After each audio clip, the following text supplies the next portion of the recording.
Hi అండి, welcome to జ్యోతి కానుకొల్లు. ఈరోజైతే అసలు వెదర్ ఎంత ప్లెజెంట్గా ఉందంటే ఎండాకాలంలో స్టార్టింగ్ ఆఫ్ ద సమ్మర్ ఇలా స్టార్ట్ అయ్యిద్దని మాత్రం అనుకో మనము. ఓకే, నిన్నటి నుంచి బాగా హ్యూమిడ్గా ఉంది అని అనిపించింది. సెకండ్ డేనే మళ్ళీ రిలాక్సేషన్ అనమాట. కొంచెం చల్లగా అనిపిస్తుంది, కానీ ఏంటి అంటే కొంచెం హ్యూమిడ్గా ఉంది. వర్షం వస్తుందా రాదా అన్న డౌట్లో ముందైతే వాటరింగ్ అయితే చేయటం మొదలు పెట్టేశాము. ఆల్రెడీ మబ్బులు అనేది అక్కడక్కడ గర్జిస్తున్నాయి. ఒక్క చినుకు, ఎక్కడో ఒక చినుకు పడుతుంది. వచ్చేటప్పటికి డ్రైగా ఉంది మొత్తం అంతా కూడా. వీక్లీ ట్వైస్ వస్తాం, మీ అందరికీ కూడా తెలుసు. మా ఫామ్ హౌస్ ఛానల్ కానీ సబ్స్క్రైబ్ చేసుకోకపోతే ఇప్పటి వరకు సబ్స్క్రైబ్ చేయండి. ముందు ఇంకా చాలా వీడియోస్ అనేది పోస్ట్ చేసాం, అవి చాలా ఇంట్రెస్టింగ్గా ఉంటాయి.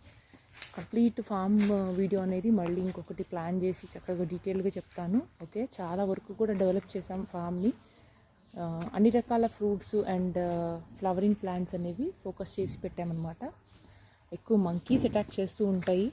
పైన మా అబ్బాయి ఈరోజు కొంచెం ఎక్స్ట్రా కొమ్మలు అయ్యి ఉంటే మామిడి కొమ్మలు కట్ చేస్తున్నాడు. ఇక్కడ చూసారా, అరటి మొక్కలు ఆల్వేస్ అవి పెరగటం, కోతులు వచ్చి జంప్ చేసేసి పడేస్తూ ఉంటాయి. ఇది వచ్చి వాటర్ యాపిల్ ఫ్రూట్స్ ప్లాంట్స్ అన్నీ అటు ఉన్నాయి. ఇది కూడా ఒక రకమైన యాపిల్ ప్లాంట్ ఇది. ఓకేనా.